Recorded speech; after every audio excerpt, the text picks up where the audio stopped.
প্রবল বৃষ্টি আর ধসে উত্তরবঙ্গ একেবারে লন্ডভন্ড হয়ে গিয়েছে বলা চলে। বিপর্যস্ত উত্তরবঙ্গ, এখনো পর্যন্ত মৃতের সংখ্যা দাঁড়িয়েছে 26। আপনাদেরকে জানাবো, মৃতের সংখ্যা বেড়ে হলো 26। সমতলের সঙ্গে এখনো কার্যত বিচ্ছিন্ন উত্তরবঙ্গ। একের পর এক রাস্তায় ধস, বিপর্যস্ত এলাকা, বেড়াতে গিয়ে আটকে রয়েছে অসংখ্য পর্যটক।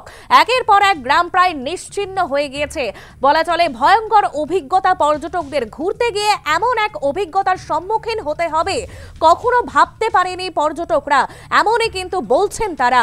এখনো অনেকে নিখোঁজ রয়েছেন, জারি উদ্ধার কাজ। আপনাদেরকে জানাবো, প্রবল বৃষ্টি আর ধসে লন্ডভন্ড উত্তরবঙ্গ। পর্যটকরা তারা কতটা আতঙ্কিত শোনাবো।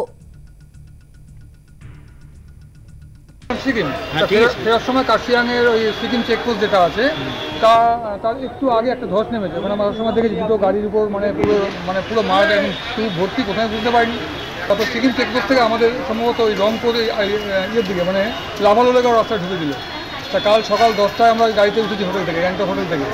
রাত্রি 11টার সময় এসে পৌঁছেছি গ্যাংটকে, এই আপনার এনজিপিতে শিলিগুড়ি গিয়ে হোটেল খুঁজে রাত্রি 12টা নাগাদ মোটামুটি একটা হোটেল পেলাম। পেয়ে ওই আসার সময় অনলাইনে আমরা বুক করে রাখলাম বাসের টিকিট। বুক করলাম শেষ 3টে টিকিট। এখানে টিকিট একটু সমস্যা আছে, হয়তো মিটে যাবে পরে। তা এবার সারাদিন কালকে হাজার হাজার গাড়ি, না হলে অন্তত 20,000 গাড়ি হবে ওই টোটাল রুটটা দিয়ে, সিকিম চেকপোস্ট থেকে আপ টু আপনার ওই ঋষি রোডের যে জাংশন ওইটা মেশা অবধি অন্তত কয়েক হাজার গাড়ি ছিল।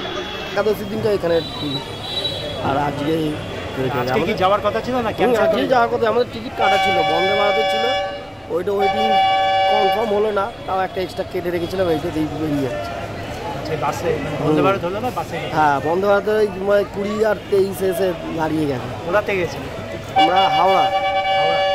लैंडस्लाइड वगैरह नहीं है, कल लैंडस्लाइड था। क्या एक्सपीरियंस किया वहाँ पे, क्या स्थिति कल देखा? कल सब बंद था, टूरिस्ट स्पॉट सारे बंद थे कल। এমনি নর্মাল যারা টুরিস্ট যে লোকেশনগুলো আছে এমনি ঠিকই আছে। ভেতরে দার্জিলিংয়ে ছিলাম আমরা, কিছু আলাদা অসুবিধা বুঝতে পারিনি। যেটুকু নিউজে দেখছি যে চারপাশে বিপর্যয় ঘটেছে।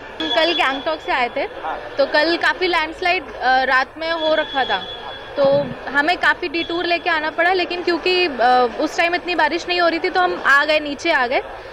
लेकिन अब जो लोग हैं उनका, क्योंकि और भी ज़्यादा लैंडस्लाइड, तो वो लोग तो नहीं आ पा रहे हैं। लेकिन हम क्योंकि कल आ गए थे बागडोगरा से, हमें पूरा 9 घंटा लगा आने में, तो हमने फिर फ्लाइट भी हमारी मिस हो गई थी, तो हमने डेट चेंज करी है और हम आज की फ़्लाइट से जा रहे हैं।